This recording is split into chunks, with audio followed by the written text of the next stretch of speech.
arte beti pentsatu izan dugu eraikina behin egin dela edo espazio hori behin eraiki dela, espazio horrek bizitza bat izaten duela eta ez dugu inoiz pentsatzen bizitza horren amaieran zer gertatuko den.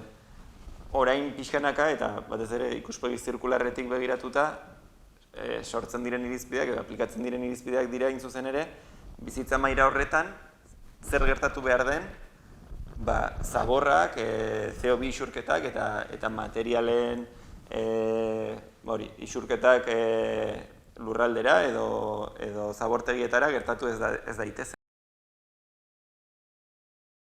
Produktuak fabrikatzen direnean, ekoizten direnean, leheno ekoizten ziren kontutan hartu gabe zer gertatuko zen produktu horiek gehiago balio zutenean, ez? Adibidez, garbigailu bat, garbigailu batek 10-15 urte pasatu ondoren berriz ezin baldin bada konpondu, agian hartu eta zabortegi batera dijoa, ez da.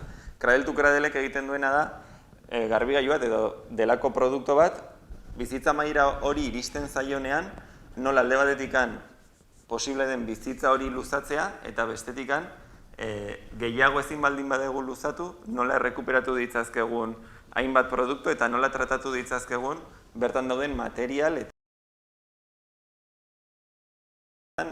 egiten dena da erregistratu eraikin berri batean edo birgaitze batean sartzen diren produktu guztiak eta baita ere adibidez orain birgaitzen ari diren eraikinetan ateratzen dituzten produktu eta materialak. Azkenean base datu hori bertan erregistratu egiten dira hori.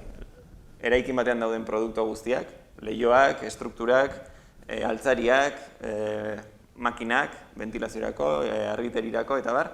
Eta hortaz, base datu hori edozeinek erabili dezake berriro ere bertan erregistratu dauden material horiek hartu eta beste norabaitea eramateko.